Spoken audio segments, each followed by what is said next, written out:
got the next panel. So in the back there, grab some food and please come over. If you had a smoke with me outside, you're obligated to take a seat, especially here in the front, and smile, laugh, and applaud. So we're going to be talking a little bit about user-centric staking. I think that's really aligned with kind of chain abstraction stuff because we have so many avenues to do staking right now. But let's just kick it off with the open question. What do you think user-centric staking should mean? What do you want this industry to actually be about? What's the most pressing issue here to solve? The most pressing, does this work? Yeah. I think the most pressing issue to solve is making it easy and making it rich and interesting, right, for people. That there's the staking of just, staking for security on a blockchain or what have you, but the basic thing of lock up some asset to power a subscription or a membership or some kind of engagement where you are both engaged but also earning something, I think there's a lot of that to be had, and it's just really too damn hard right now. So you're basically saying like both extend what staking does, not just like secure a network, but be more integrated with the app layer. Yeah. I was actually I love this. I was about to think the same thing. I think we're having a shift in what we define as staking, and it beyond just economic security. I think it really is just the singular action for a user in crypto, right? Preferably you can make as many things as possible seem like staking, because you connect the protocol need for having predictable capital and just knowing where liquidity is going to be, and you also have the user need for just having stuff be super simple. So I think, to your point of abstraction, you can, I think the end goal for user-centric staking is probably really kind of finding a way and just having the exposure be something dynamic. I think we kind of front-run ourselves a little bit coming from Cosmos, where stakers would just keep getting free money and free airdrops. I think I think 10 or 11 months ago, I wrote a tweet saying that I think that's going to end because it seems very obscure to me that the most passive user group should keep getting incentivized. And now we can see that that's moving to DeFi. Okay, stakers should be able to receive stuff. So the liquidity needs to be put into use for them to get it. So kind of bridging that, I think, is where we're going to move to. I think I'll add into it because I think it's truly true. We're supposed to fight, no, or something like this. Don't punch me. I think I'll lose that. No, but I think also I'll add two words. One is accessibility, and second, it's opportunity. So whenever, wherever you connect to chain, stake, and use it for your own needs, if it's different DeFi protocols, even with staking, and so on. All right, so I think a lot of the attention lately has gone away from staking to perhaps restaking and the whole stuff you can power there. Do you guys think that is a different category, or do you see this potentially being unified under user-centric staking? How will the experience evolve for me if I just hold a bunch of tokens? I think it's the exact same. I feel like the differentiator of whether or not your asset is locked, is what makes it staking, was lost with liquid staking already anyway. So I don't see why now, restaking, or even if you have a protocol that doesn't actually stake for economic security, but for the sole purpose of lowering the float, which is also a tokenomics angle, should not be considered staking. So I think it's all the exact same. It's just from the protocol and builder's perspective, what is the value of the action of staking for the user? But I would say it's the exact same in my opinion. Fight me. Yeah, I'll say it's not the exact same thing because first of all, for restaking, for restaking you need to do staking. Let's start with this. You need a secure network for doing it. I think in general you're not gonna do restaking on a 50 million value of network. So said like this. So I think it's a little bit different. But for starting the restaking, you definitely need to start with the staking and with the community. Can I challenge you? Okay. Let's assume a future where let's assume a future where restaking gets significantly more interesting than baseline ETH staking. I could totally see a one-click restaking be a thing where ETH just gets liquid staked to then immediately restake it. Yeah, definitely, definitely, yeah. But that would, in my opinion, then turn it into the exact same thing. I can say yes, but still you need to stake before. So even you said, you need to liquid stake before for doing this. That's true. I would say looking at the experience now, indeed, with like staking, you potentially select operators. With restaking, you select operators again. That to me doesn't feel very user-centric, or at least like it's not as simple as the dream of like the one button to do the whole set of operations.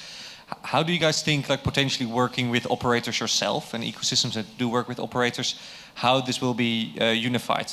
Is it going to be the case that I just both stake and restake with Crypto Crew and just go to the same operator? I'm personally, yeah. Well, yeah, but are there like clever things that you can do on the back end of the protocol? Maybe like you do different ones, so you hedge your risk. What's the game there? so basically, you can disturb it between multiply ones and decide the best strategy that you have. And also restaking, it's not meaning that it's going to be with the same operators or things like this. It can be on like different network and so on. So like I said, accessibility, it's from whenever to wherever that you can connect with. I think there's a lot of, I mean, even now when people go to stake, it is work, right? You have to do something, you have to think about it in order to decide what operator you stake with, and it's an ongoing thing you have to maintain. Liquid staking, they're sort of the version of, I'm just going to give it to Stride or DOP or whatever it is, and then I don't think about where it goes. That's not ideal. You'd like to have the intermediaries that help you do staking, be thoughtful about it, be the ones that are doing homework, and it's not just they're looking for economic thing, but they're actually looking for geographic distribution, data center distribution, availability, correct key management. They're actually doing some level of the vetting, and you want to pick the vendor that's going to do that staking for you, or the secondary restaking of, okay, those guys are good at providing rapid liquidity for key financial transactions, I'm going to do my restaking into there, or those kind of things. You really want those to be good services, as opposed to I just blindly throw my money out there and hope I make some yield. And so there's something where we need to make it easy to use, but also clear about what you're engaging in and how you're getting value from these providers. I think it's fair to say that Dean doesn't need a mic. But it's for the recording. No, but I think we're seeing the same challenge to this question. I feel like that we're seeing all across crypto, which is that the more complicated stuff gets, the more stuff you need to figure out how to like do for the user, and the more nuanced how you do it well becomes. I mean, from something basic like yield aggregation, which we do, all the way to like restaking, operator picking. I would like to introduce the pragmatic approach of saying 99% of people will not give a single flying, what to insert. And so how you pick the actual even provider is going to be tricky, right? Because I think we're such a young industry. If you look at, let's say, asset management and TradFi, you have 30 years of track record, right? You can kind of see they're good. But in this industry, that's true. But you can definitely, you get at least a sense of security to some degree. And I feel like in this industry, if you're not going to all the conferences, there's literally no idea, like no way for an average user to understand who would be like the right party to decide these questions.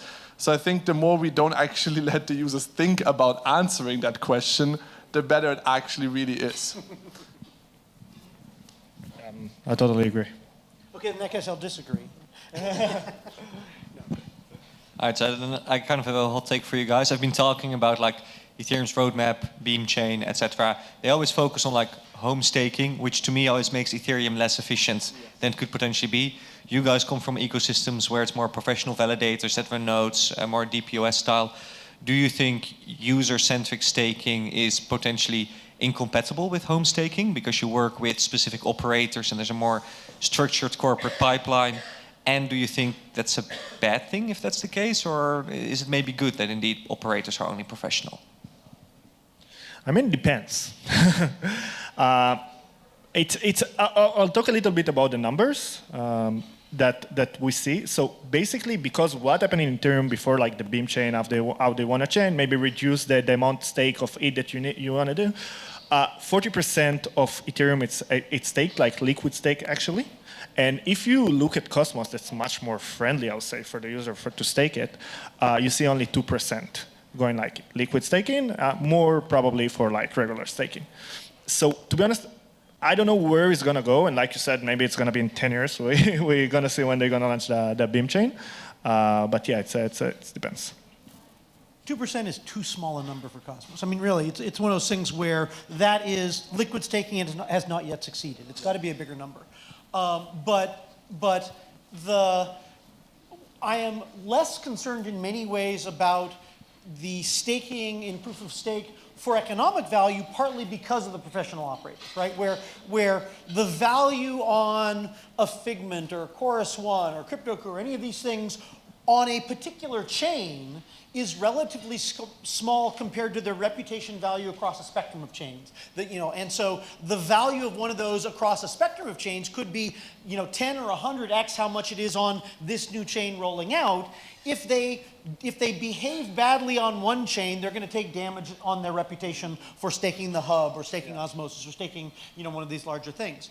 And so a big part of the value of staking is getting the geo-replication, getting the incentivized replication of execution, which is the decentralization we want, rather than the economic security. The economic security is important, but to me it's the decentralization incentive that is valuable, and that's something that you can start to see people reporting on that, and you can see the liquid staking providers, they clearly know they need to provide some of that decentralization and support it, or the networks they're driving collapse. I'll keep my answer short because I generally agree with the other stance. I think they're also more in depth than what I would have said, but I don't think you can combine home staking and user-centric staking. And I think that's completely fine.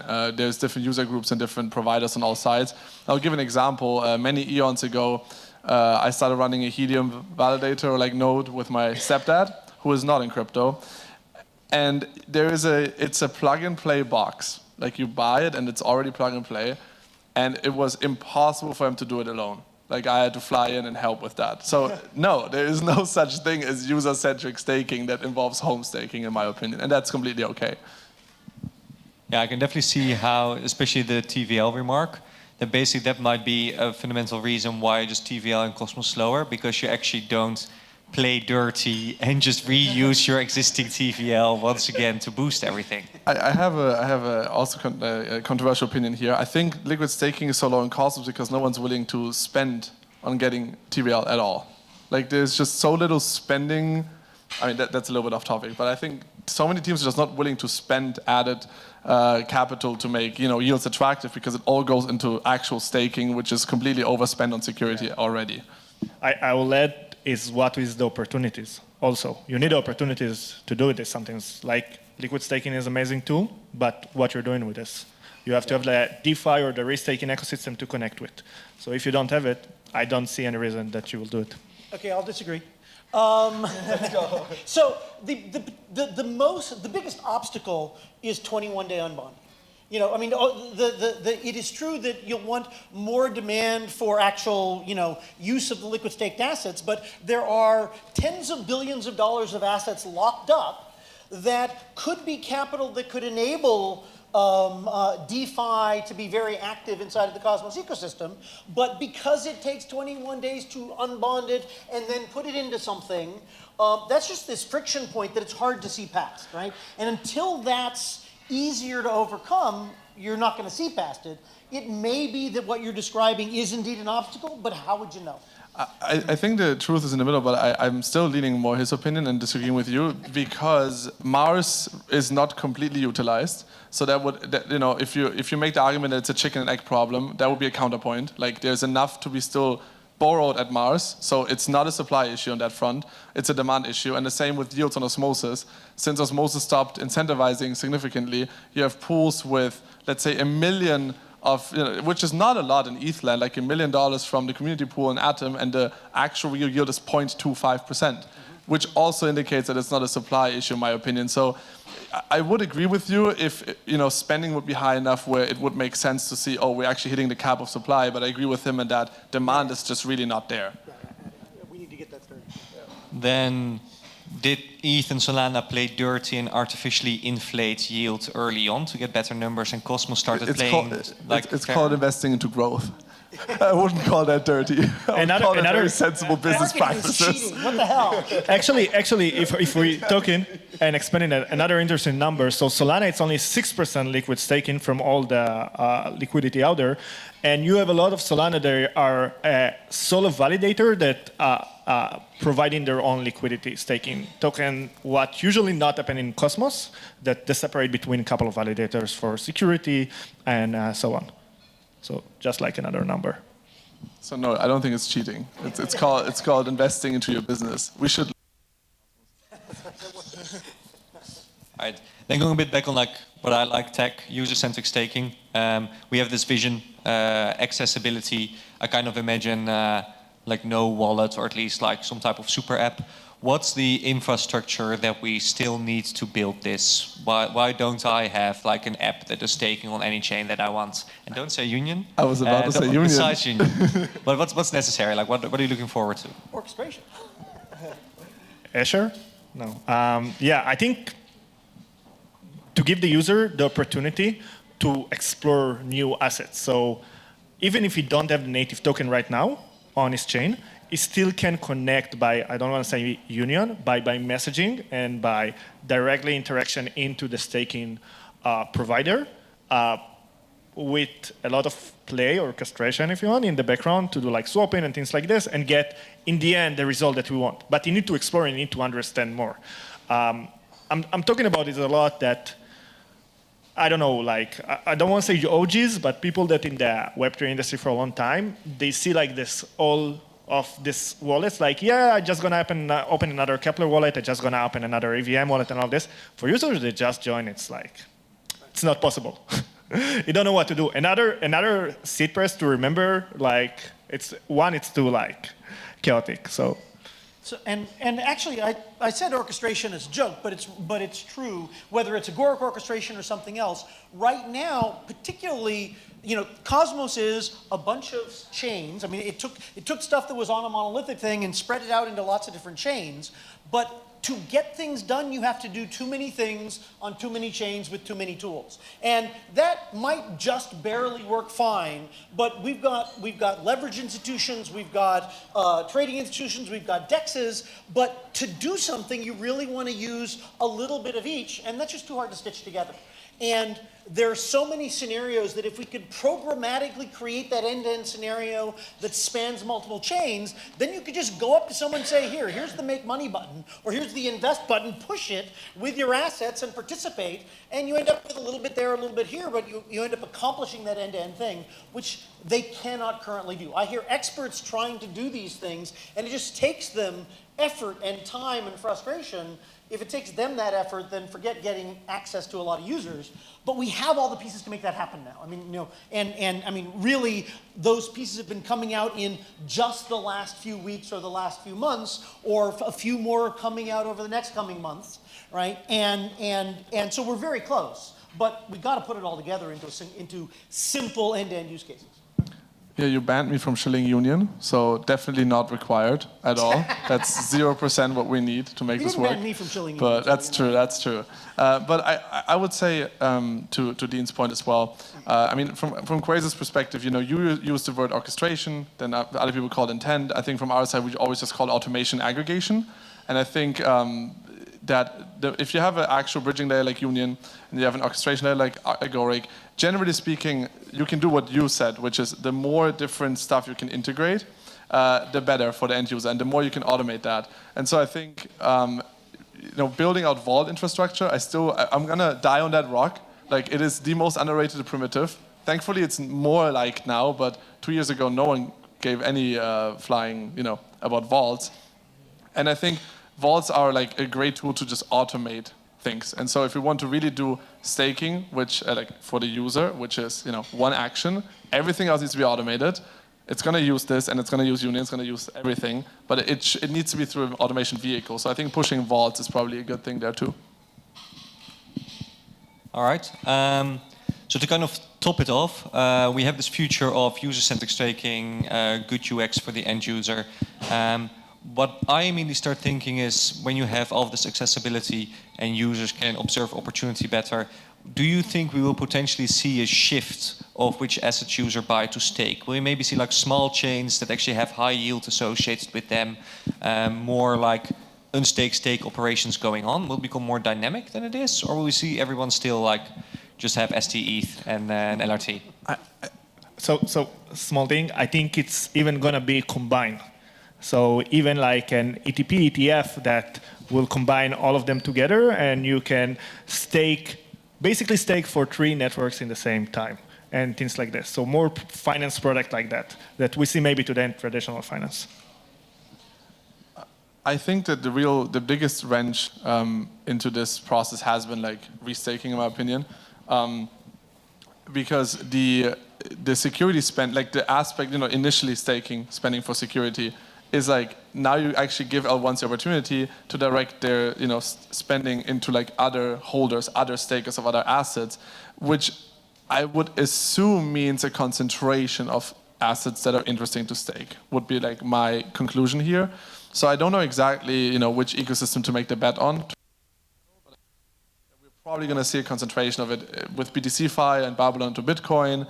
With eigenlayers, symbiotic in Ethereum. I don't know what's going to happen in Sol. Alt layer is happening today. So I think probably concentration of assets you want to stake. And then I think what you said is going to happen in the back end where, this one asset, these major assets are going to just secure more different things.